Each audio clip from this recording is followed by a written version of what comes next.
నేను మీ లక్ష్మణ్. పాకిస్తాన్ ఇండియా మధ్య జరుగుతున్న యుద్ధం ఆగిపోయినట్లేనా? అటు ప్రధానమంత్రి మోదీ గారు ఆపరేషన్ సింధూర్ ఇంకా ముగియలేదని చెప్పి కూడా పాకిస్తాన్కి గట్టి స్ట్రాంగ్ వార్నింగ్ ఇవ్వడం కూడా జరిగింది. సో మొత్తం మీద ఈ గత 15 రోజుల నుంచి జరిగిన ఈ యుద్ధ వాతావరణంలో అసలుకి ఎలాంటి వెపన్స్ వాడారు, పాకిస్తాన్ ఇండియా మధ్య డ్రోన్ వార్ అయితే పెద్ద ఎత్తున జరిగింది కూడా చెప్పుకోవడం కూడా జరిగింది. సో దీని మీద చర్చించడానికి మనతో పాటు వల్లూరు వెంకటేశ్వరరావు గారు ఉన్నారు. ఏవియేషన్ ఫీల్డ్లో దాదాపు 40 సంవత్సరాల సుదీర్ఘ అనుభవం, అదేవిధంగా ఏటీసీలో దాదాపు 25 సంవత్సరాల అనుభవం, డిఫెన్స్లో 15 సంవత్సరాలు. సో మొత్తం మీద యుద్ధంలో అసలు ఏం జరిగింది, దీనివల్ల ఎవరికి లాభం నష్టం అని కూడా మనతో పాటు చర్చించడానికి ఆయన మన ముందు ఉన్నారు. ఆయనతో కూడా మాట్లాడి మరిన్ని విశేషాలు తెలుసుకుందాం. సార్ నమస్తే. ఎలా ఉన్నారు? సూపర్ అండి. గత 20 రోజుల నుంచి ఒకటే టెన్షన్, ఇటు పాకిస్తాన్ ఇండియా మధ్య ఏం జరగబోతుందని చెప్పి కూడా ప్రపంచ దేశాలు మొత్తం చాలా ఆసక్తిగా ఎదురు చూసాయి. సో చాలా వరకు యుద్ధం జరగకూడదని చెప్పి కూడా పెద్ద ఎత్తున ఇతర దేశ ప్రతినిధులు కావచ్చు వీళ్ళంతా కోరుకున్నారు. సో మొత్తం మీద ట్రంప్ ఒక చర్చలు నడిపి రెండు దేశాలు శాంతియుతంగా ఉండాలని చెప్పి కూడా ఆయన ప్రకటించడం, తన 2 దేశాల అంగీకారానికి రావటం, దీనివల్ల పెద్ద ఎత్తున అంటే దాదాపు కొన్ని లక్షల మంది ప్రాణాలు కాపాడగలిగాం, నేనే ప్రపంచ శాంతి దూత అని ఆయన చెప్పుకోవడానికి కూడా ముందుకు వచ్చారు. సో మొత్తం మీద పరిశీలించారంటే ఏం జరిగింది 20 రోజుల్లో? యాక్చువల్గా ఏంటంటే చివరికి వచ్చిన మీరు లాస్ట్ క్వశ్చన్ అడుగుతుందంటే లాస్ట్లో యాక్చువల్గా ఏం జరిగింది అనేది కూడా ఇప్పుడు వరకు కూడా ఒక సీక్రెసీ. సో ముందుగా మీ గురించి దాదాపు మీరు 40 years సుదీర్ఘ అనుభవం ఉంది ఏవియేషన్ ఫీల్డ్లో. ఒకసారి మీ గురించి చెప్పండి. నా గురించి అంటే నేను యాక్చువల్గా డిఫెన్స్ ఫీల్డ్లో కూడా ఎయిర్ ఫోర్స్లో నేను చేయటం జరిగింది. ఫార్వర్డ్ స్టేషన్స్లో ఇప్పుడు పఠాన్కోట్ కానీ ఇంట్లో సూరత్ కానీ డిఫరెంట్ ఎస్టాబ్లిష్మెంట్లో ఫైటర్ ఎయిర్క్రాఫ్ట్స్లో పనిచేయటం కూడా జరిగిందనమాట. నేను ఆ విధంగా కూడా ఏంటంటే ఆ ఫీల్డ్లో ఆ తర్వాత నెక్స్ట్ బయటకు వచ్చి కూడా ఇంకోటి ఏంటంటే మళ్ళీ ఎయిర్ ట్రాఫిక్ కంట్రోలర్గా ఉంటాము. ఇక్కడ కూడా డిఫరెంట్ ఏవియేషన్కి రిలేటెడ్ అంటే ఏవియేషన్ ఫీల్డ్లోనే ముంబై అటువంటి ప్లేసుల్లో టఫ్ పొజిషన్స్లో కూడా ఎయిర్ ట్రాఫిక్ని కానీ ఎయిర్ క్రాఫ్ట్ మూమెంట్స్ని కానీ ఫైటర్ ఎయిర్ క్రాఫ్ట్స్ కానీ మిలిటరీ మూమెంట్స్ని కానీ మన అనుభవం అయితే మనకు ఉందన్నమాట. సో ఎలా ఉంటుంది సార్ అంటే ఈ యుద్ధ సమయంలో ఇప్పుడు దాదాపు అన్ని ఎయిర్పోర్ట్ని అలర్ట్ చేస్తారు. సో ఈ ఏటీసీ వ్యవస్థ కూడా ఎలా పనిచేస్తుంది? సో ప్రధానంగా ఏంటంటే ఎయిర్పోర్ట్ని టార్గెట్ చేసుకొని దాడులు జరుగుతూ ఉంటాయి, ఎందుకని? మీకు ఏటీసీ అనేది ఇందులో 2 క్వశ్చన్. ఫస్ట్ పాయింట్ ఏంటంటే ఏటీసీ అనేది ఎలా పనిచేస్తుంది అనేది చాలా ఇంపార్టెంట్ క్వశ్చన్ అండి. యాక్చువల్గా మనకి బయట తెలిసినట్టుగా ఏటీసీ గురించి చాలా తక్కువ మందికి తెలుస్తుంది. యాక్చువల్గా ఏటీసీ అనేది ఒక ఎయిర్ క్రాఫ్ట్ని పైలట్ స్టార్ట్ అయిన కాడ నుంచి స్టార్ట్ అయిన కాడ నుంచి ఇంజిన్ స్టార్ట్ చేసిన కాడ నుంచి పార్కింగ్ బే నుంచి ఎండ్ అయ్యే వరకు ఎవరో ఒకళ్ళ ఎయిర్ ట్రాఫిక్ ఆధీనంలో ఉండాల్సి వస్తుంది, ఉండాలి. ఎందుకంటే ఒక ఎయిర్ క్రాఫ్ట్ ఒక పైలట్ ఫ్లై చేస్తున్నప్పుడు అతని యొక్క నియర్ బై ముఖ్యంగా సివిలియన్స్ అంటే అయితే నియర్ బై ఎయిర్ క్రాఫ్ట్స్, పై ఎయిర్ క్రాఫ్ట్స్ ఏం ఫ్లై చేస్తుంది, కింద ఏం ఫ్లై చేస్తుంది, లెఫ్ట్ ఏం చేస్తుంది, రైట్ ఏం చేస్తుందో వాళ్ళకి తెలియదు. కాకపోతే ఏంటంటే ఎయిర్ ట్రాఫిక్ కంట్రోల్ ఏముంటుందంటే ఒక రేడార్ సర్విలెన్స్ సిస్టమ్ ద్వారా ఆ ఎయిర్ క్రాఫ్ట్ని మిగతా ఎయిర్ క్రాఫ్ట్స్ ఎక్కడెక్కడ ఫ్లై అవుతున్నాయి ఆ ఎయిర్ క్రాఫ్ట్ని సపరేట్ చేస్తూ వాళ్ళు దాన్ని ఫ్లయింగ్ సాగించాలన్నమాట. స్టార్టింగ్ పాయింట్ కాడి నుంచి ఎండ్ వరకు ఏ విధంగా కానీ డీవియేషన్స్ కానీ ఏదైనా డీవియేషన్స్ కానీ హైట్ మార్పులు కానీ ఆల్టిట్యూడ్ ఎక్కడికైనా మార్చుకోవాలన్నా లెఫ్ట్ డీవియేషన్ ఉన్నా రైట్ డీవియేషన్ ఉన్నా వాతావరణంలో డిఫరెంట్ ఆస్పెక్ట్లో ఎయిర్ ట్రాఫిక్ కంట్రోలర్ యొక్క ప్రొఫెషన్ అనేది ఎయిర్ ట్రాఫిక్ కంట్రోలర్ యొక్క ఇన్వాల్వ్మెంట్ అనేది ఉంటుంది. ఇది చాలా టఫ్ జాబ్ యాక్చువల్గా. ఎందుకంటే సపరేషన్ స్టాండర్డ్స్ అనేది ఇంటర్నేషనల్ సపరేట్ స్టాండర్డ్స్ మెయింటైన్ చేయాల్సి వస్తుంది.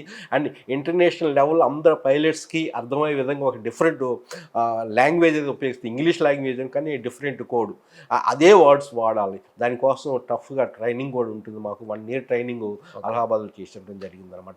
ముంబై అటువంటి ప్లేసుల్లో నేను టఫ్ సిచ్యువేషన్స్లో కూడా ఏరియా కంట్రోల్ సెంటర్స్లో at a time we control more than 30-40 aircrafts అనమాట. ఆ విధంగా ఉంటుంది. శ్వాస తీసుకుంటానికి కూడా టైం దొరకదు యాక్చువల్గా అటువంటి ఎట్టి నంబర్. ఎందుకంటే ఒక ఎయిర్ క్రాఫ్ట్లో ఫ్లై అవుతున్నప్పుడు ఒక ఎయిర్ క్రాఫ్ట్ని ఫ్లై చేస్తున్నప్పుడు ఒక పైలట్ ఒక ఎయిర్ క్రాఫ్ట్ని కంట్రోల్ చేస్తాడు, కానీ ఎయిర్ ట్రాఫిక్ కంట్రోలర్ ఆ పర్టికులర్ టైంలో నంబర్ ఆఫ్ ఎయిర్ క్రాఫ్ట్స్ని కంట్రోల్ చేస్తూ ఉంటాడు అనమాట.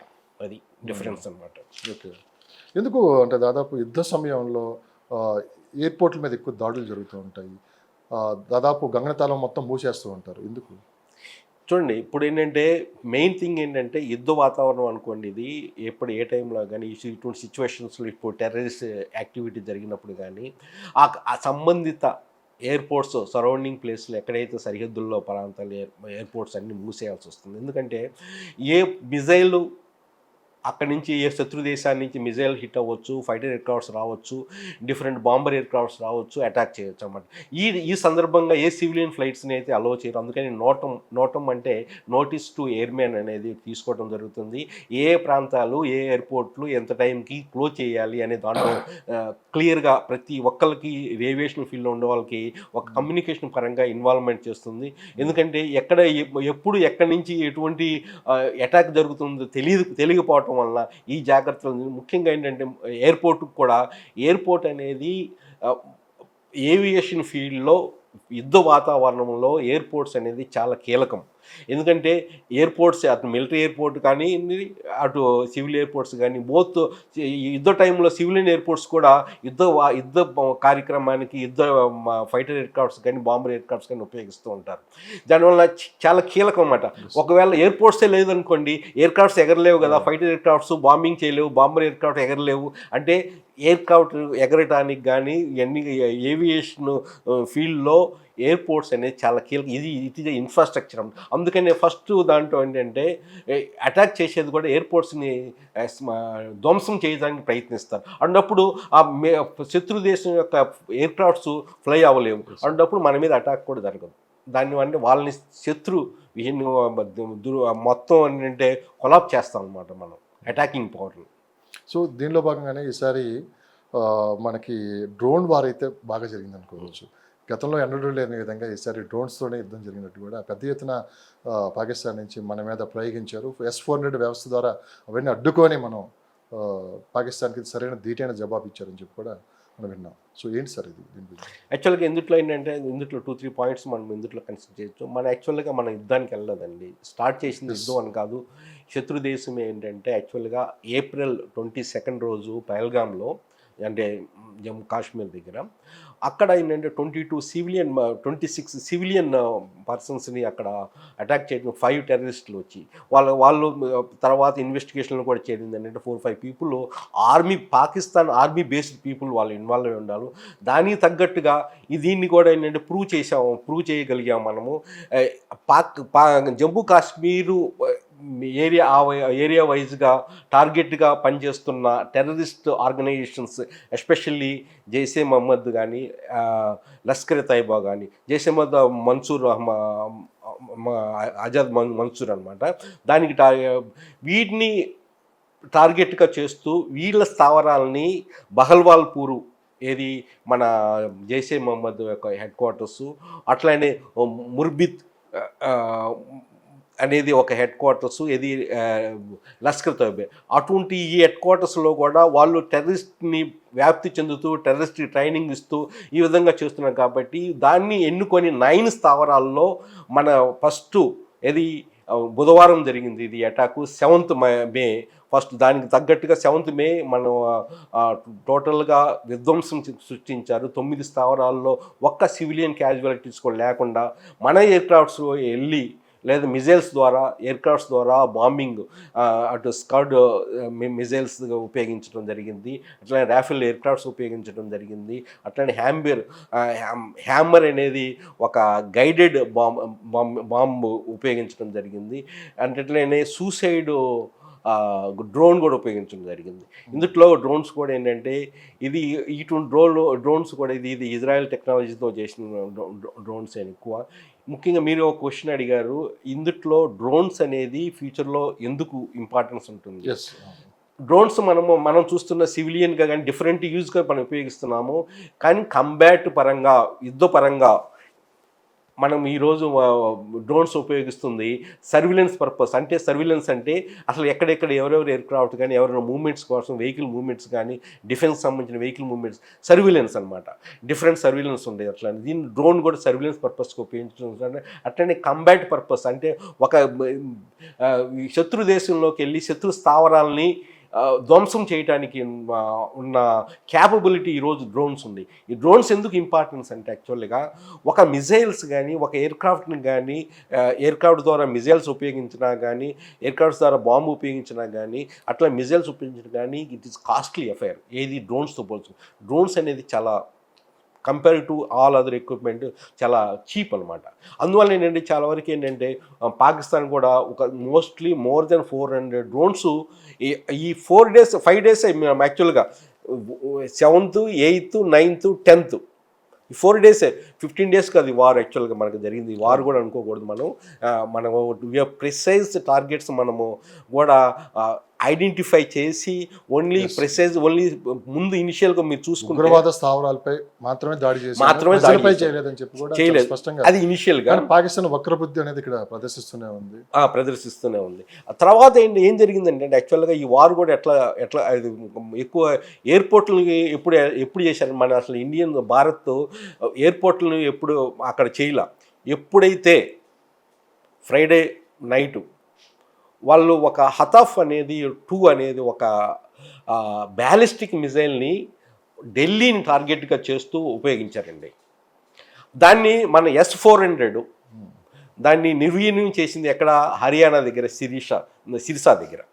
అంటే దీన్ని నిర్వీర్యం చేసిన తర్వాత మన డిఫెన్స్ స్ట్రాటజిస్ట్ కానీ ప్లానింగ్ కానీ ఒకటి అనిపించింది, ఇంతటితో ఆగట్లేదు వీళ్ళు, డెఫినెట్గా ఎయిర్పోర్ట్ స్థావరాలు, కీలక ఎయిర్పోర్ట్ స్థావరాలను గుర్తించి 12 కీలకమైన ఎయిర్పోర్ట్స్ మీద వాటిని ధ్వంసం చేయటం జరిగింది.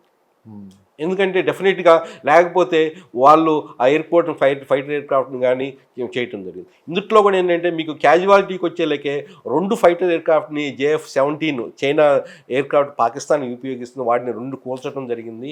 అట్లనే వాళ్ళకు F-16 ఒక ఎయిర్క్రాఫ్ట్ని కూడా కూల్చడం జరిగింది. మన వైపు ఇంతవరకు కూడా ఏంటంటే there no casualty as far the aircraft concern. కానీ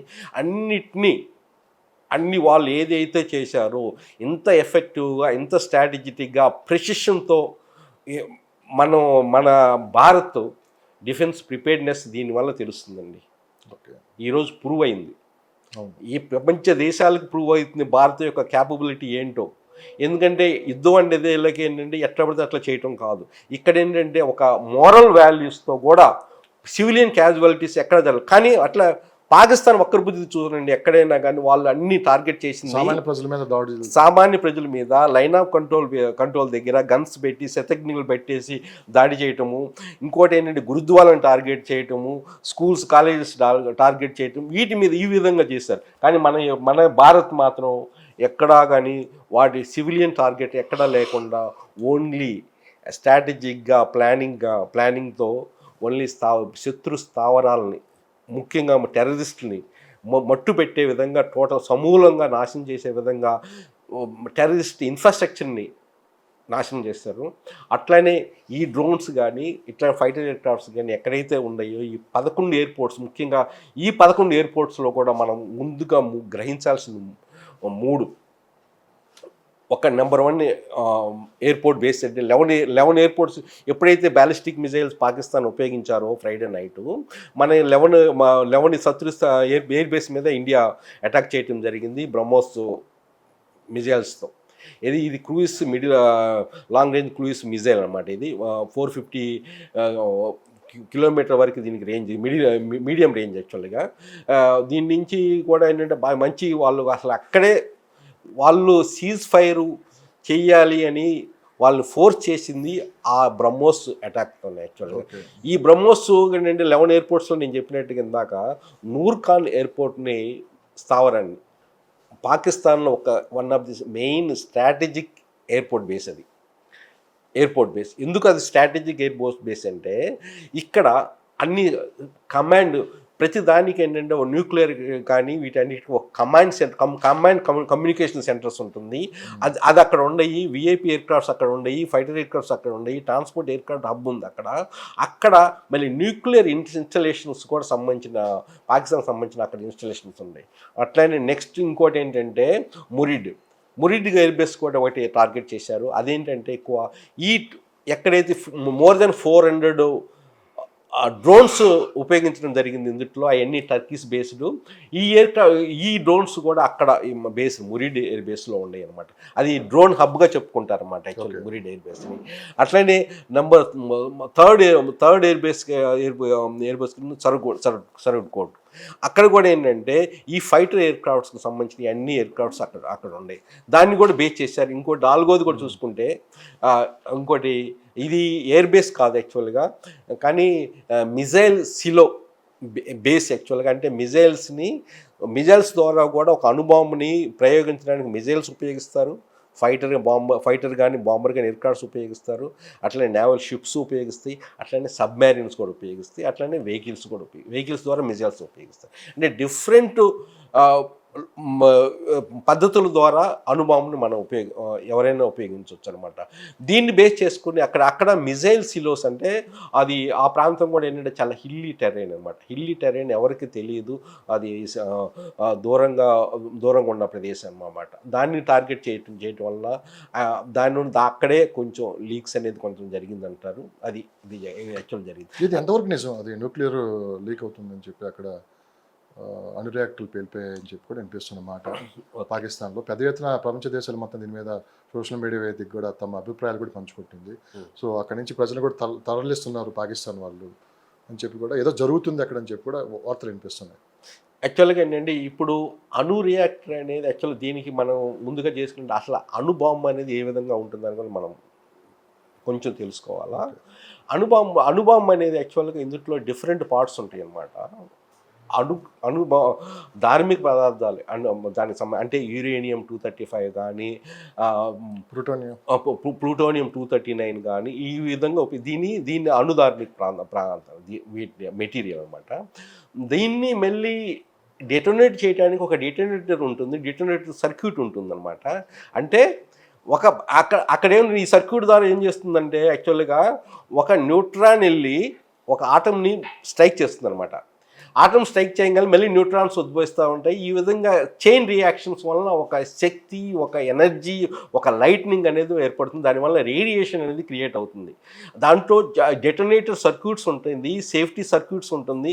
అన్నీ అయిన తర్వాతే యాక్చువల్గా ఈ యాక్షన్ అనేది జరుగుతుంది. కానీ ఇక్కడ ఏం జరగలేదండి. అక్కడ ఏంటంటే ఏం జరిగి ఉంటుందంటే డెఫినెట్గా అక్కడ అణుబాంబులకు సంబంధించిన మెటీరియల్ అయితే ఉన్నాయి అక్కడ. ఇప్పుడు ఏంటంటే ఇక్కడ ఇప్పుడు మనం యురేనియం కానీ ఎన్రిచ్డ్ యురేనియం కానీ థోరియం కానీ ఇవన్నీ ఏంటంటే రేడియో యాక్టివ్ మెటీరియల్. అప్పుడు ఏంటంటే ఎప్పుడైతే మనకు చూస్తుందో అక్కడ ఏంటంటే న్యూక్లియర్ ఎక్స్ప్లోషన్ లేదు, అక్కడ డెటోనేషన్ జరగల. అక్కడ ఏంటంటే న్యూక్లియర్ ఎక్సాస్పిరేషన్ అయింది అక్కడ. అంటే అవన్నీ బయటకు వచ్చేసి బయటకు రావటం వల్ల ఏంటంటే మన ఎప్పుడైతే బ్రహ్మోస్ ఉపయోగించారో అవన్నీ బయటకు రావటం ఏంటంటే ఎప్పుడైతే ప్రొటెక్టెడ్ థోరియం కానీ ప్లూటోనియం బయటకు ఎక్స్పోజ్ అయింది. ఈ ఎక్స్పోజ్ వల్ల ఏంటంటే మైనర్ రేడియేషన్ అనేది డెఫినెట్గా ఉంటుంది.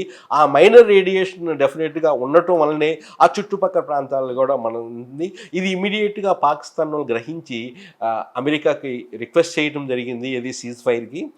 ఇవన్నీ అయి ఉండొచ్చు అనుకుంటున్నారు. ఆల్మోస్ట్ జరిగి ఉంటుంది డెఫినెట్గా. అప్పుడు ఇమీడియట్గా ఏం జరిగింది అక్కడ నెక్స్ట్ డే మనకి Saturday 10th Saturday DGMO of the Pakistan, DGMO of the India, Bharat, America vice president టాక్స్లో ఉన్నారు ఇది తగ్గించడానికి. అంతలోకి ఇది జరగటము, ఇక్కడ వెళ్ళిపోయి పాకిస్తాన్ వాళ్ళు రిక్వెస్ట్ చేయటము, అంతలోకి వీళ్ళతో మాట్లాడి ఎట్లయినా ఫోర్స్ఫుల్గా ఆపాలి, ఇంకా అణుయుద్ధం ఇంతవరకు రాకుండా ట్రై చేశారు వాళ్ళు. ట్రై చేయటం జరిగింది. కానీ అక్కడ ఎక్కడ న్యూక్లియర్ ఎక్స్ప్లోషన్ అనేది జరగల. అది చాలా, ఎందుకంటే ఒక ఎక్స్ప్లోషన్ జరగడానికి చాలా స్టేజెస్ ఉంటుంది. అక్కడ ఒక మేటింగ్ ఉంటుంది. మేటింగ్ అంటే ఒక అణుబాంబుది ధార్మిక పదార్థాన్ని, ఒక డెటోనేటర్ని, లాంచింగ్ వెహికల్ని మొత్తం తీసుకురావచ్చి అసెంబ్లీ చేయాలి. అసెంబ్లీ చేసిన తర్వాత అది ఎప్పుడు అసెంబ్లీ జరుగుతుంది, ఒక కోడింగ్ సిస్టమ్ ఉంటుంది. ఆ కోడింగ్ ఎవరైతే అప్రూవ్ చేయాలి, గవర్నమెంట్ ఆఫ్ ఇండియా కానీ, అక్కడైతే ఆటోమేటిక్గా పాకిస్తాన్ ఎవరైతే సపరేట్గా సెక్యూరిటీ ఏజెన్సీ ఉంటుంది, దానికి ఒక కోడింగ్ సిస్టమ్ ఉంటుంది. అవన్నీ అప్పుడే అసెంబ్లీ చేస్తారు. అసెంబ్లీ చేసిన తర్వాత మళ్ళీ సేఫ్టీ పిన్స్ ఉంటాయి. ఇప్పుడు ఒక పెన్ ఉందనుకోండి, ఈ పెన్లో కూడా ఏంటంటే ప్రతిదానికి ఒక పార్ట్స్ ఉంటాయి. అవన్నీ అసెంబ్లీ చేసిన తర్వాతే అట్లనే దీంట్లో కూడా ఏంటంటే ఒక డెటోనేటర్ ఉంటుంది. లాంచింగ్ వెహికల్ కానీ, లాంచింగ్ ప్యాడ్ మిజైల్స్ కావచ్చు, ఇది వెహికల్ కావచ్చు, అట్లానే సబ్మెరీన్ కావచ్చు, అది కావాల్సి వస్తుంది. ఇంకా సర్క్యూట్స్ ఉంటాయి. మళ్ళీ ఇందుట్లో ఇంకోటి ఏముంటుందంటే నావిగేషన్ గైడెన్స్ సిస్టమ్ కూడా ఉంటుంది. దీన్ని తీసుకెళ్ళాలన్నమాట. తీసుకెళ్తే ఐఎన్ఎస్ కానీ ఐఆర్ఎస్ కానీ విధంగా తీసుకొస్తుంది అనమాట. ఈ విధంగా సెక్యూరిటీ ఏంటంటే ఇది సింపుల్గా అట్లా జరగదండి. దాని అంతటా అది ఎక్స్ప్లోజన్ అవ్వదు. న్యూక్లియర్ దాని నెంబర్ ఆఫ్ సర్క్యూట్స్ ఉంటాయి, కోడింగ్ సిస్టమ్, అప్పుడే అది యాక్చువల్గా ఎక్స్ప్లోజ్ అవుతుంది. ఇదేంటంటే ఒక స్మాల్ ఏరియాస్లో మాత్రం ఎఫెక్ట్ అయి ఉంటుంది. ఎందుకంటే అక్కడ ఆల్రెడీ అణుబాంబుకి సంబంధించిన అన్ని పదార్థాలు ఎక్విప్మెంట్ ఉన్నాయి అక్కడ.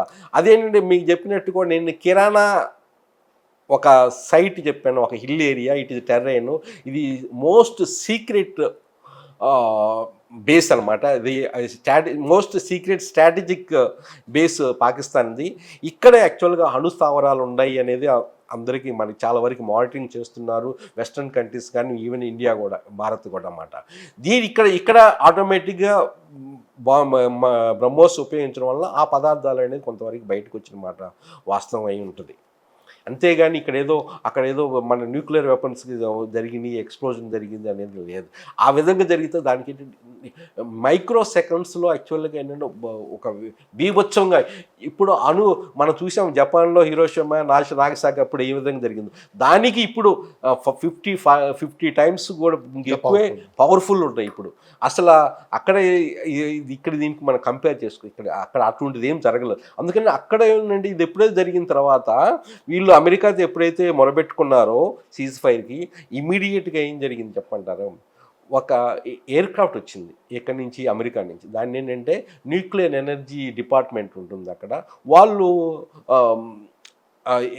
రేడియేషన్ ఎక్కడ ఉంది, ఏంటి ఎట్లా ఉండదు వాళ్ళు దానికి సంబంధించిన స్కిల్డ్ ఎయిర్ క్రాఫ్ట్ అనమాట. అది దాన్ని తీసుకురావడం జరిగింది. ఎక్కడెక్కడ ఏముంది, ఏ విధంగా కంట్రోల్ చేయాలన్నది కూడా వాళ్ళ దగ్గర సిస్టమ్ ఉంటుంది. ఏది చిన్న ఎందుకంటే ఆల్రెడీ మీకు హిస్టరీ కూడా చూసుకుంటే ఏంటంటే చాలాసార్లు కూడా ఏంటంటే ఎవరూ చేయలేని పని ఇండియా చేసింది, ఈరోజు భారత్ చేసింది. ఎందుకంటే చెప్పమంటారా, ఇరాక్ న్యూక్లియర్ ఫెసిలిటీస్ ఆపడానికి అమెరికా చాలా సంవత్సరాలు ప్రయత్నించింది, ఆపలేకపోయింది. ఈవెన్ ఇరాక్కి కానీ ఇరానీ కానీ న్యూక్లియర్ ఫెసిలిటీ ఇచ్చారు. కానీ ఇండియా 4 days అండి, వెన్స్డే, థర్స్డే, ఫ్రైడే, సాటర్డే, 4 daysలో పాకిస్తాన్ని మన రిక్వెస్ట్ చేసి యుద్ధం ఆపు అని రిక్వెస్ట్ చేసే స్టేజ్కి తీసుకురాగలిగింది. అది it's not a simple joke.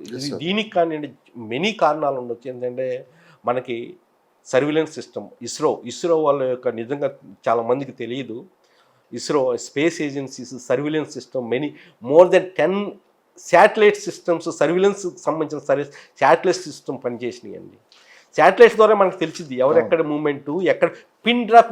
మీరు ఎక్కడ మన ఇండియా భారత్ ఎక్కడైతే మన యొక్క మిజైల్స్ కానీ డ్రోన్స్ కానీ బాంబ్స్ కానీ ఉపయోగించిందో అక్కడ పిన్ డ్రాప్ ఆ ప్రదేశానికే డిస్ట్రాయ్ అయింది, మిగతా చుట్టుపక్కల destroy. It's not that is very very accurate. అంటే లొకేషన్స్ ఎక్యురేట్గా ఉన్నాయి, లొకేషన్ క్యాపబుల్ సర్విలెన్స్ మనకు కరెక్ట్గా ఉంది. అట్లనే దేనికి సంబంధించిన ప్రతి లక్ష్యాన్ని బట్టి, అంటే ఒక ఎయిర్పోర్ట్ మనం డిస్ట్రాయ్ చేయాలి, నాశనం చేయాలి అంటే ఏ బాంబు పడితే ఆ బాంబు ఉపయోగించకూడదు, ఏ మిజైల్ పెడితే వాడు ఉపయోగించలేము. దానికి సంబంధించిన ఎంతవరకు మనకి ఇప్పుడు అందుకనే మీకు చూసారా టెర్రరిస్ట్ క్యాంపులు ఎక్కడ ఉంటారు, వాళ్ళు టెర్రరిస్ట్ సైట్స్ ఉంటాయి. వాళ్ళు ఏంటంటే లోన చాలా థిక్గా ఉంటుంది అవన్నీ, వాళ్ళు ఉండేది చాలా గుహల్లో మట్టిలో ఉంటారు, సొరంగాల్లో ఉంటారు. వాటిని కూడా ఛేదించి లోనకి వెళ్ళి డిస్ట్రాక్ట్ చేసే క్యాపబిలిటీ ఉన్న ఎక్విప్మెంట్ అది స్కడ్ మిజైల్, అది క్రూజ్ మిజైల్ వాడారు. అది కూడా అంతే, ఫస్ట్ పెనెంట్రేట్ అవుతుంది, స్థావరానికి వెళ్ళిపోయి ఆ పెనెంట్రేట్ అయిన తర్వాత ఎక్స్ప్లోడ్ అవుతుంది. ఒక సొరంగం ఉందనుకోండి, దానికి లోనికి వెళ్తుంది, అప్పుడు ఎక్స్ప్లోడ్ అవుతుంది. ముందుగానే ఎక్స్ప్లోడ్ అయితే ఎఫెక్టివ్ ఉండదు. అటువంటి ఎక్విప్మెంట్ వాడారు, స్కడ్ మిజైల్స్ కానీ, అట్లనే గైడెడ్ హ్యామర్ బాంబ్ అన్నమాట, అది కూడా అంతే. అట్లనే సూసైడ్ డ్రోను, ఇజ్రాయెల్ సంబంధించిన సూసైడ్ డ్రోన్స్ కూడా వాడారు. ఏంటంటే మన పర్టికులర్ పర్పస్, మనకి ఈ పర్పస్ ఏంటి, టెర్రరిస్ట్ క్యాంప్స్ని మనం సర్వనాశనం చేయాలి. నెక్స్ట్ పర్పస్ ఏమొచ్చింది, మన కీలకమైన డిఫెన్స్కు సంబంధించిన ఎస్టాబ్లిష్మెంట్స్ ఏవి, 11 ఎయిర్పోర్ట్స్ దానికి సంబంధించిన ఏం ఉపయోగించాం మనం, బ్రహ్మోస్ కూడా ఏంటంటే దీనికి మీరు చాలామంది చాలా జాగ్రత్తగా మనం వినాలి. ఎందుకంటే ఇది శత్రువుకి అందదు, శత్రువు రేడార్కి అందదు. ఇది యాక్చువల్గా స్టెల్త్ మిజైల్ అన్నమాట. ఎందుకంటే ఇప్పుడు ఇది మనకి హిల్స్ ల్యాండ్ ఉందనుకోండి, ఈ మిజైల్ మనం ప్రయోగించిన తర్వాత ఈ మిజైల్ని బ్రహ్మోస్ మిజైల్స్ని 3 విధాలుగా అన్ని చోట్ల ఎయిర్ నుంచి ఉపయోగించవచ్చు. ఎయిర్ క్రాఫ్ట్స్ నుంచి, నేవీ నుంచి, షిప్స్ నుంచి, అట్లనే సబ్మెరీన్ నుంచి, అట్లనే ల్యాండ్ వెహికల్ నుంచి కూడా ఉపయోగించవచ్చు. ఇది ఉపయోగించిన తర్వాత మిజైల్ ఉపరితలం మీదకి వచ్చింది. దీన్ని టెర్రైన్ హగ్గింగ్ అంటారు. టెర్రైన్ హగ్గింగ్ చేసుకుంటూ పోయి, అంటే ఎప్పుడైతే ఒక మిజైల్ కానీ ఒక ఎక్విప్మెంట్ కానీ టెర్రైన్ తక్కువ లో లెవెల్లో ఫ్లై చేస్తే రాడార్ డిటెక్షన్ చేయలేదు. దీన్ని హగ్గింగ్ చేసుకుంటూ పోయి ఎప్పుడైతే టార్గెట్ వచ్చిన తర్వాత లోనకి డైవ్ చేసి పెనెంట్రేట్ చేసిన తర్వాత ఎక్స్ప్లోడ్ అవుతుంది. అంత కెపాసిటీ ఉందన్నమాట ఇది మనకి బ్రహ్మోస్ అనేది కూడా ఏంటంటే, అందుకనే అది రష్యన్తో రష్యన్ కొలాబరేషన్తో చేసిన బ్రహ్మోస్ అనమాట. దానికి ఇప్పటి వరకు కూడా ఏంటంటే, దాన్ని ఇప్పుడు రేంజ్ నియర్ అబౌట్ 260 నుంచి 500 కిలోమీటర్స్, 560 కిలోమీటర్స్. దాని రేంజ్ ఇంకా పెంచాలి అనేది ఇంకో డిఫరెంట్ వేరియంట్స్లో కూడా రాబోతుంది. ఈ యుద్ధంలో మనం ముఖ్యంగా గ్రహించాల్సిన ఎక్విప్మెంట్ మనం చూసుకుంటే ఏంటంటే S-400 వ్యవస్థ చాలా వరకు ఈసారి మనకు ఉపయోగపడింది బాగా అని చెప్పి కూడా చాలా పవర్ఫుల్గా మనం ధీటైన సమాధానం ఇచ్చాం పాకిస్తాన్కి. అదేంటంటే పాకిస్తాన్కి ఎలాంటి ప్రయోగాలు చేయాలన్నా కానీ వెండిలో వణుకు పుట్టించారు మన వాళ్ళు అని చెప్పి కూడా అది డెఫినెట్. ఎందుకంటే ఇది సుదర్శన్ చక్రం. S-4 అనేది సుదర్శన్ చక్రం మనకి భారత్కి శక్తినిచ్చింది. డిఫెన్స్ మన ఎప్పుడైనా ఒక శత్రు దేశం మనల్ని అటాక్ చేస్తున్నప్పుడు మనం ప్రొటెక్ట్ చేసుకోవాల్సిన బాధ్యత మనకు ఉంటుంది. ఆ ప్రొటెక్ట్ చేయటంలో దాన్ని డిఫెన్స్ సిస్టమ్ అంటారు. ఆ డిఫెన్స్ సిస్టంలో ఇది ఏంటంటే ఎలా పనిచేస్తుంది సార్ వ్యవస్థ S-400? ఓకే, వివరంగా చెప్తాను. S-400 అనేది actually surface to air ground missile. Actually ఇది ఏంటంటే సర్ఫేస్ టు గ్రౌండ్ అవ్వచ్చు, సర్ఫేస్ టు ఎయిర్ మిజైల్. ముఖ్యంగా సర్ఫేస్ టు ఎయిర్ మిజైల్ ఇది. ఎందుకంటే ఇందులో ఇప్పుడు శత్రు దేశం నుంచి డిఫరెంట్గా మనల్ని అటాక్ చేస్తారు. ఏ విధంగా అటాక్ చేస్తారు? మిజైల్ రావచ్చు, ఫైటర్ ఎయిర్క్రాఫ్ట్స్ ద్వారా మిజైల్ తీసుకొచ్చి, లేదా ఫైటర్ ఎయిర్క్రాఫ్ట్ ద్వారా బాంబ్స్ తీసుకురావచ్చు, డిఫరెంట్ కాన్సెప్ట్స్లో డ్రోన్స్ ద్వారా కావచ్చు. వీటన్నిటిని ఇది surface to air missile S-400 అనేది. దీని ఏంటంటే 600 కిలోమీటర్స్ డిస్టెన్స్లో దీని యొక్క రేడార్ సిస్టమ్ ఉంటుంది. S-400కి 600 కిలోమీటర్స్ డిస్టెన్స్లో దీని రేడార్ ఐడెంటిఫై చేస్తుంది టార్గెట్స్ని ఐడెంటిఫై చేస్తుంది. ఎక్కడైతే 600 నుంచి 400 కిలోమీటర్స్ వస్తుందో దాన్ని ట్రాకింగ్ అంటారు. 600 వచ్చిన తర్వాత ట్రాకింగ్ అంటారు. దాని తర్వాత 400 కిలోమీటర్స్ ఎప్పుడు వచ్చిందో దీనికి మిజైల్స్, దీనికి డిఫరెంట్ 4 టైప్స్ వేరియంట్స్ మిజైల్స్ ఉన్నాయి. ఇందులో అన్నీ ఉపయోగించేసి ఏంటంటే 400 కిలోమీటర్స్ రాగానే దీనికి ఈ మిజైల్స్ ద్వారా ఆ శత్రు దేశం యొక్క అది ఎయిర్క్రాఫ్ట్ అవ్వచ్చు, బాంబర్ అవ్వచ్చు, ఫైటర్ ఎయిర్క్రాఫ్ట్ అవ్వచ్చు, మిజైల్ అవ్వచ్చు, డ్రోన్ అవ్వచ్చు, వాటిని పేల్చేస్తుంది. అవన్నీ శత్రుదేశంలో ఉండంగానే శత్రుదేశం ఎయిర్ స్పేస్లోనే పేల్చేస్తుంది. అంటే ఇంత అద్భుతంగా ఇందులో 600 కానించి 400కి వచ్చేకి ఎఫెక్టివ్ వచ్చేస్తుంది. అక్కడి నుంచి ఏంటంటే 400 క్యాపబిలిటీ వచ్చేస్తుంది. దీని మెయిన్ మనం చూసుకుంటే ఏంటంటే 90 టార్గెట్స్ని ఎట్ ఏ టైం ట్రాక్ చేయగలదు. ఇది 90 టార్గెట్స్ని ఎట్ ఏ టైం డిఫరెంట్గా 90 అన్నీ ఒకసారి వస్తున్నాయి అనుకోండి, 90 టార్గెట్స్ని ఎట్ ఏ టైం ట్రాక్ చేయగలదు. 36 ఆబ్జెక్ట్స్ని ఎట్ ఏ టైం ఫైర్ చేయగలదు, డిస్ట్రాయ్ చేయగలదు. 36 చూడండి అంత పవర్ఫుల్లో. ఈ S-400లో దీనికి సంబంధించిన ఆల్మోస్ట్ దీనివల్ల ఏంటంటే డిఫరెంట్ ఎక్విప్మెంట్స్ ఉన్నాయి. ఇందులో ఎలక్ట్రానిక్ జామింగ్ సిస్టమ్ కూడా ఉంటుంది. ఇందులో ఎలక్ట్రానిక్ సర్క్యూట్ జామింగ్ సిస్టమ్ ఉంటుంది. అంటే ఎదుటి ఎయిర్క్రాఫ్ట్స్ రాబోయే ఎయిర్క్రాఫ్ట్స్కి కానీ మిజైల్స్కి కానీ వీటి యొక్క ఐడెంటిఫికేషన్ కాని రాకుండా ఇచ్చేస్తుంది. అంటే లొకేషన్ వాటికి తెలియదు అన్నమాట. ఆ విధంగా ఈవెన్ స్టీల్త్ ఎయిర్క్రాఫ్ట్ అంటే శత్రు దేశానికి వాళ్ళ రేడార్కి కనబడకుండా వచ్చే ఎయిర్క్రాఫ్ట్ని స్టీల్త్ ఎయిర్క్రాఫ్ట్. ఇది మన రాఫెల్ ఎయిర్క్రాఫ్ట్ ఇప్పుడు ఉపయోగించింది 4.5 జనరేషను సెమీ స్టీల్త్ ఎయిర్క్రాఫ్ట్. అదే F-16 స్టీల్త్ ఎయిర్క్రాఫ్ట్. ఎందుకంటే రేడార్కి కనపడవు. వాటిని కూడా వీధి పేల్చగల కెపాసిటీ ఉంది. అందుకని ఇందుట్లో కూడా మనకి 2021లో దీన్ని తీసుకురావడం జరిగిందనమాట. 2018లో అగ్రిమెంట్ జరిగింది రష్యాతో.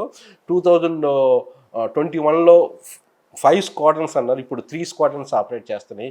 ముఖ్యంగా ఒకటి క్యాపిటల్, మనకి భారత్ క్యాపిటల్ ఢిల్లీ దగ్గర ఒకటి, ఢిల్లీని కాపాడటానికి ఒకటేమో చైనా దగ్గర, చైనా బోర్డర్, అరుణాచల్ ప్రదేశ్ ఈ ప్రాంతం, ఈస్టర్న్ సెక్టరు, ఇట్లానే ఇట్లా నార్త్ ఈస్ట్ వచ్చేలాకి, నార్త్ వెస్ట్ వచ్చేలాకి పాకిస్తాన్ వైపు. ఈ విధంగా దాన్ని కూడా ఏంటంటే సుమారుగా ఫార్వర్డ్ ఏరియాస్లో అటు పఠాన్కోట్ అటు ఇటు సైడు ఉపయోగించడానికి అవకాశం ఉంటుంది. ఎందుకంటే దీంట్లో బాగా ప్రూవ్ చేయగలిగింది మన ఎస్టాబ్లిష్మెంట్, మన స్థావరాలని బాగా కాపాడింది, ఒక సుదర్శన చక్రం లాగా మన అన్నిటి నుంచి రక్షించింది ఏది అంటే ఈ S-400. దీని వేరియంట్ కూడా చూశాను, ఈరోజు కూడా న్యూస్ కూడా నాకు చూశాను. S-500 లేటెస్ట్ వర్షను ఏ కంట్రీకి రష్యా ఇవ్వలేదండి. ఇప్పుడు రష్యా భారత్కి S-500 కూడా ఇవ్వడానికి రెడీ. అంటే చూడండి, యాక్చువల్గా ఏంటంటే ఈ వార్ వలన కూడా చాలా ఉపయోగాలు ఉంది. ఏంటవి? ఓకే, యాక్చువల్గా ఈ వార్ వలన మీరు ఏంటి అనేది ఒక డెఫినెట్గా చూస్తూ ఉంటే ఓన్లీ 5 days. ఇప్పుడు యాక్చువల్గా ఏ దేశానికైనా ప్రపంచంలో భారత్ యొక్క క్యాపబిలిటీ ఏంటి అనేది తెలిసిపోయింది, ప్రపంచానికి తెలిసింది. యాక్చువల్గా ఉగ్రవాదులు కూడా ఇప్పుడు భయపడతారు. ఇప్పుడు మనకు చేసిన వితిన్ 5 daysలోనండి, Wednesday, Thursday, Friday, Saturday 4 days నేను చెప్పగలను. యాక్చువల్గా ఎఫెక్టివ్గా మనం పనిచేసింది మన డిఫెన్స్ ఓన్లీ 4 days. 4 daysలో ఎక్కడ ఇది రికార్డ్ అనమాట ఇది. ఇప్పుడు చాలా అందుకని మీరు చూసారో లేదో, చాలా కంట్రీస్ ఇండియన్ సపోర్ట్ చేస్తున్నాయి. మనం ఎక్కడ వైలేషన్ చేయాల, వైలేషన్ అంటే సివిల్ ఎస్టాబ్లిష్మెంట్ ఎక్కడ అటాక్ చేయాల, దానివల్ల ప్రపంచ దేశాల్లో మన యొక్క రెస్పెక్ట్ అనేది పెరిగింది. ఇంకోటి, ప్రపంచ దేశాల్లో కూడా ఏంటంటే మనకి ఇండియన్ బేస్డ్ ఇండిజినియస్గా కొన్ని మనం డెవలప్ చేసాం ఎక్విప్మెంట్, గన్స్ కానీ ఇట్లానే బ్రహ్మోస్ మిజైల్స్ రష్యాతో చేయని, మిగతా ఎయిర్క్రాఫ్ట్స్ కానీ, ఏవియాక్స్ మన దగ్గర ఏమున్నాయి అనేది ప్రపంచానికి తెలిసింది. రేపు డిఫెన్స్గా సంబంధించిన ఎక్స్పోర్ట్స్ కూడా ఇండియాకి పెరగబోతున్నాయి. దీనివల్ల ఏంటంటే ఇస్రో కూడా చూడండి చాలా తక్కువ. ఇప్పుడు మనకి దీనివల్ల ఏంటంటే మనకేం తెలిసింది, హౌ సైబర్ దాడులు ఎట్లా జరిగినాయి, ఏ విధంగా కమ్యూనికేషన్ సిస్టమ్స్ని మన వాళ్ళు ఎట్లా చేశారు, ఇవన్నీ ఏంటంటే మిగతా వాళ్ళకి లెసన్స్ అనమాట. మిగతా అణుబాంబులు మిగతా కంట్రీస్ ఎట్లా ఉన్నాయి అనేది కూడా ఒక విధమైన లెసన్స్. ఇప్పుడు మనకు తెలుస్తుంది మనలో ఏ షార్ట్ కమింగ్స్ ఉన్నాయి, మన ఎక్విప్మెంట్ యూజ్ చేసిన షార్ట్ కమింగ్స్ ఏంటి, ఒక అనలైజ్ చేయడానికి ఫ్యూచర్లో 2 front వార్ వచ్చినా, చైనాతో వార్ వచ్చినా కానీ ఏ విధంగా మనకు స్ట్రాటజీస్ ఉన్నాయి, ఏ విధంగా ఉన్నాయని మనం తెలుసుకోవడానికి అవకాశం ఉందన్నమాట. ఈ విధంగా కూడా ఏంటంటే మనము దీనివలన ఈ సిచ్యువేషన్స్ వలన పాకిస్తాన్ ఐసోలేట్ చేయగలిగాం. మీరు గమనించారో లేదు, ఏ కంట్రీ కూడా ఒక except some Turkey 1 or 2 countries ఒక తప్పితే పాకిస్తాన్ ఎవరు ఈరోజు ఏకాకి అనమాట.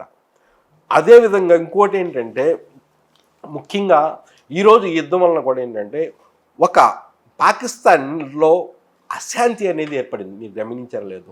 దానివల్ల బెలూచిస్తాన్ ఆర్మీ కానీ BLA అక్కడ బెలూచిస్తాన్ సపరేట్గా మాకు కావాలి, మా సపరేట్ ప్రకటించుకున్నారు ఆల్రెడీ. అట్లనే పంజాబ్ ప్రాంతంలో వాళ్ళకి సపరేట్గా ఐడెంటిటీ కావాలి. అంటే ఒక డిజింటిగ్రేషన్, మన పక్క శత్రువుని మనం ఒక డిజింటిగ్రేషన్ రప్చర్ చేసాం అన్నమాట. అంటే వాళ్ళ శక్తిని మనం శక్తిహీనంగా చేసాం, మన పక్క కంట్రీ అయిన పాకిస్తాన్ని.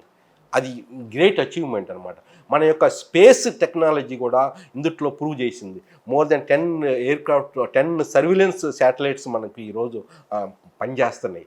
దీనికి కంబాట్ పరంగా, డిఫెన్స్ పరంగా ఇంకా ఫ్యూచర్లో కూడా ఇంకా డెవలప్ చేస్తున్నారు మన వాళ్ళు. ఇస్రో అనేది రియల్లీ గ్రేట్ అచీవ్మెంట్ అనమాట. ఇందుట్లో డైరెక్ట్గా పార్టిసిపేట్ అవ్వకపోయినా కానీ ఇండైరెక్ట్గా పార్టిసిపేట్ చేస్తూ దాని పరంగా కూడా ఏంటంటే చాలా కంట్రీస్ మన ఇండియాని అప్రోచ్ చేయడానికి అవకాశం ఉంది.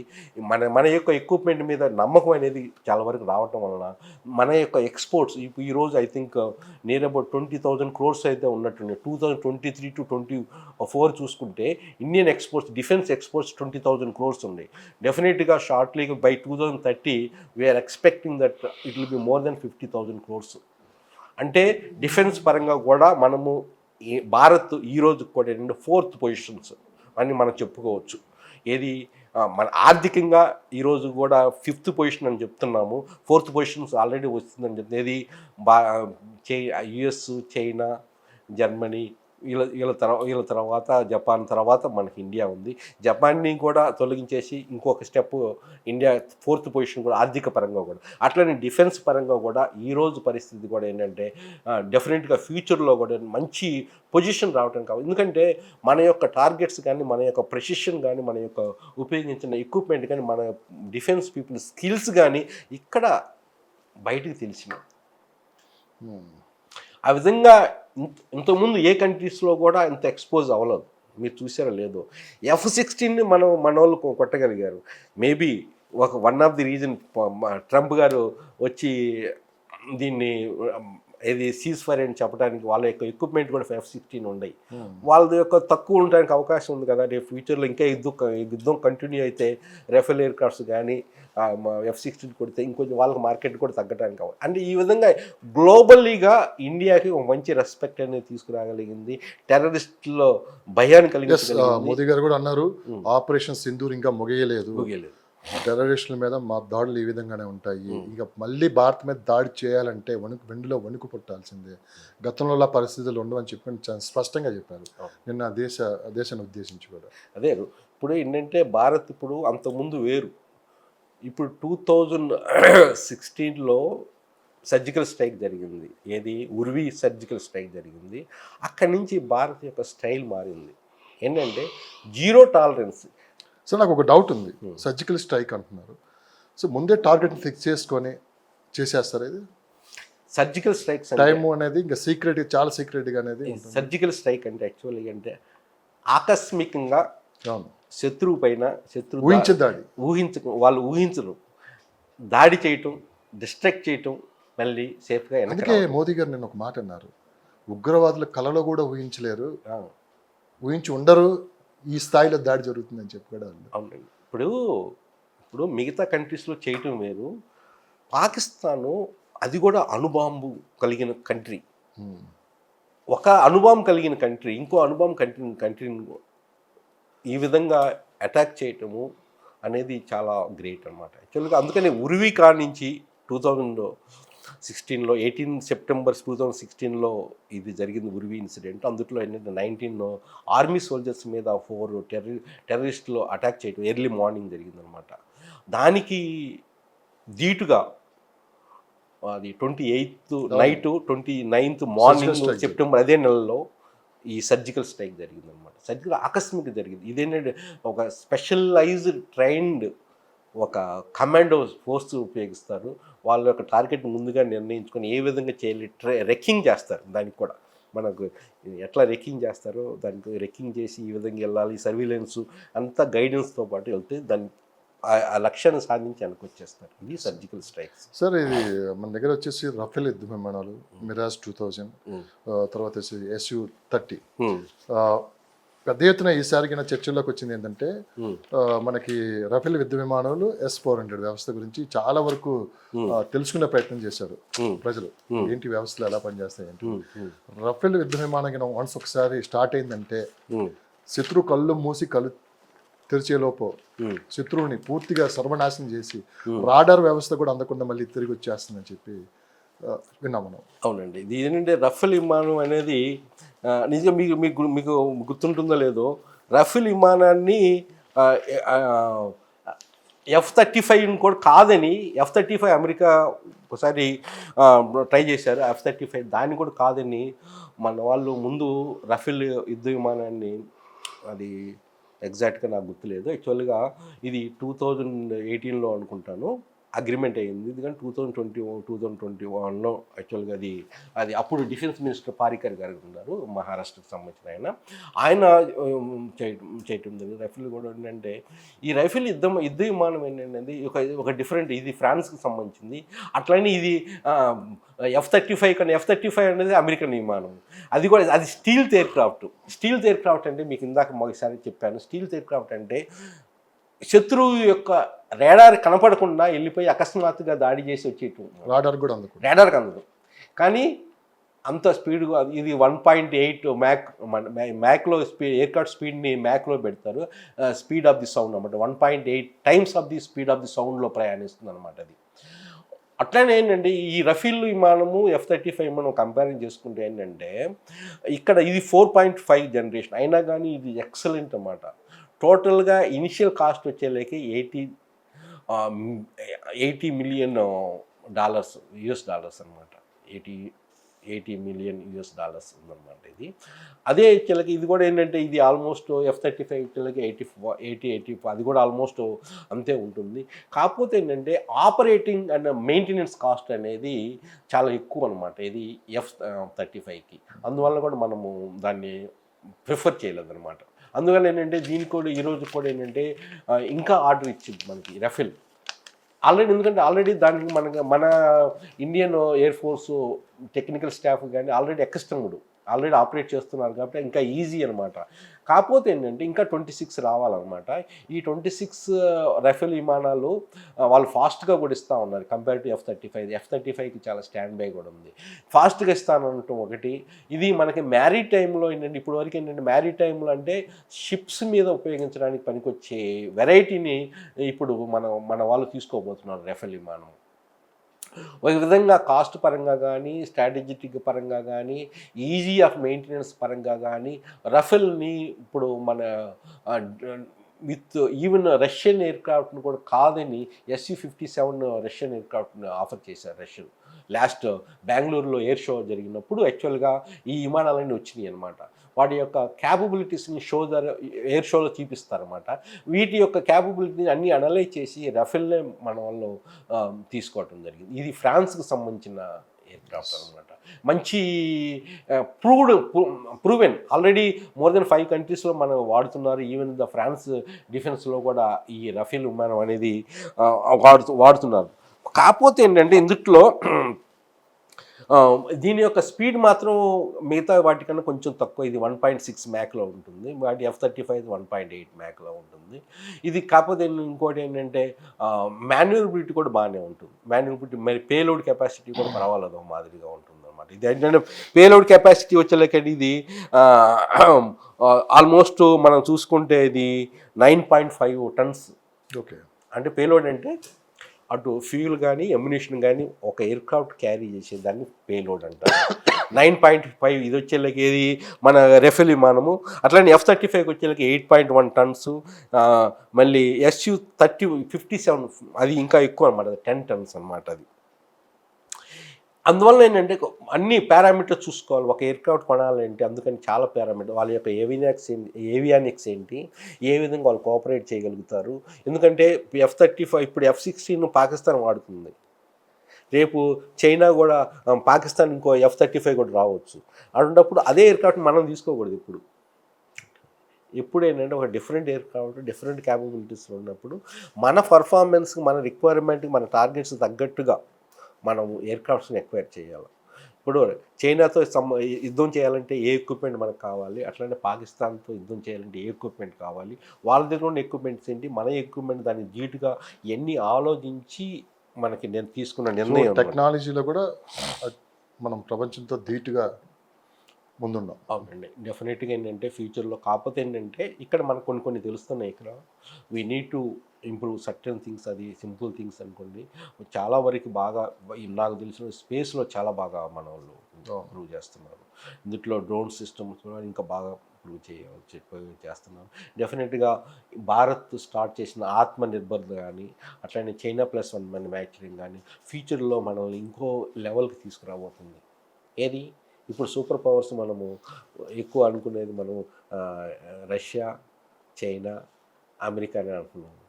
రేపు ఇంకా ఇప్పుడు మన ఫ్యూచర్ పవర్ కానీ డెఫినెట్గా అన్ని విధాల మన సూపర్ పవర్ అవ్వటానికి మన మోదీ గారి నేతృత్వంలో డెఫినెట్గా షార్ట్లీ అవ్వబోతాం అనమాట. ఉగ్రవాదం అనేవాడు ప్రపంచంలో ఏ మూల ఎక్కడున్నా ఏరి లేపేస్తా అని చెప్పి కూడా ఆయన చూడండి. ఇప్పుడు ఉగ్రవాదానికి మీరు ఒకసారి గమనిస్తే ఉగ్రవాదాన్ని దానికి ఎఫెక్ట్ అయిన పీపుల్ చాలా కంట్రీస్ ఉన్నాయి. అవును సార్. కానీ ఓపెన్గా వచ్చేలేకే మనం ఉగ్రవాదానికి పోరాడుతున్నాం. ఇందులో చాలా ఓపెన్గా స్పష్టంగా వచ్చి చెప్పి సెన్సిటివ్ మ్యాటర్స్లో సెన్సిటివ్ మనకు వచ్చి ఓపెన్గా వచ్చేసి సహాయం చేయట్లేదు చూడండి. ఈవెన్ అంటే వరల్డ్ గ్లోబల్ పాలిటిక్స్ డిఫరెంట్గా కూడా ఉంటాయి. Yes, sir. ఇప్పుడు మీరు చూసారు కొన్ని గమనించారు. పాలిటిక్స్ కూడా ముడిపడి ఉంటాయి. అందుట్లో ఎందుకంటే ఒకప్పుడు ఇండియా వేరు, ఇప్పుడు భారత్ వేరు. ఇప్పుడు డిప్లొమాటిక్లో కూడా ఏంటంటే ఒక అష్యూరెన్స్ అనేది మనము ప్రతి దాన్ని మన రైట్స్ని మనం కాపాడుకుంటున్నాం. మొన్న IMF పాకిస్తాన్కి హెల్ప్ చేయాలనుకున్నప్పుడు కూడా ముందుగా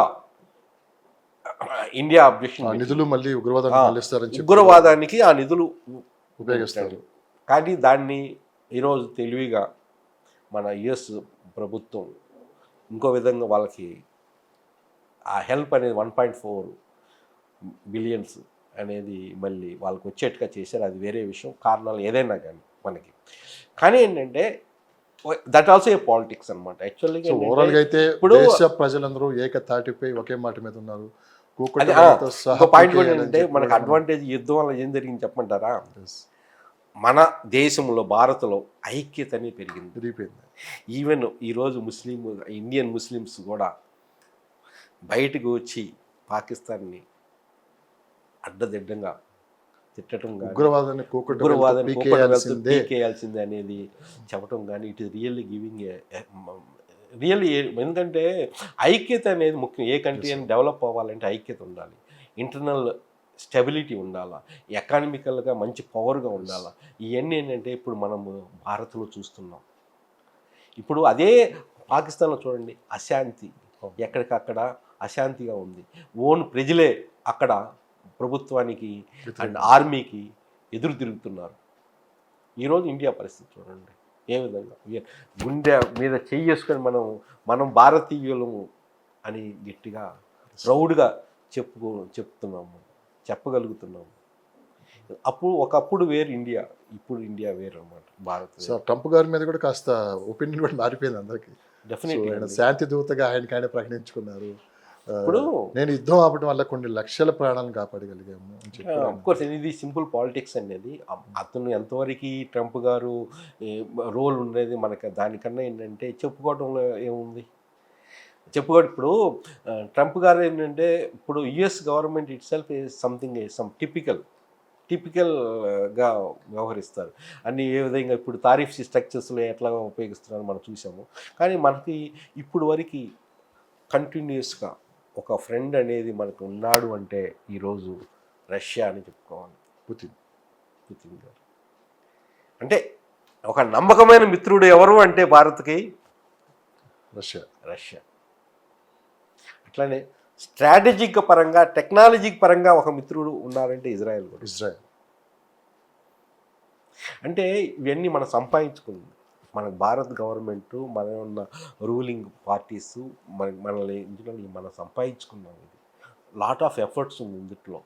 ఈ విధంగా ప్రపంచం అన్ని దేశాల యొక్క సపోర్ట్ ఈరోజు భారత్కు ఉంది అంటే దాని వెనక చాలా హార్డ్ వర్క్, ఒక ధైర్యంతో, ఒక లీడర్షిప్, ఒక విజనరీ లీడర్ ఉండటం వల్ల సాధ్యమైంది. అది అందరికీ సాధ్యం కాదు, అన్ని దేశాలకు సాధ్యం కాదు. ఈరోజు డెవలప్మెంట్ GDP పరంగా కానీ చాలా ఫాస్ట్గా ఉంది భారత్. ఇదే విధంగా కంటిన్యూ అయితే డెఫినెట్గా మనం కూడా ఇంకో సూపర్ పవర్ అవ్వాలి.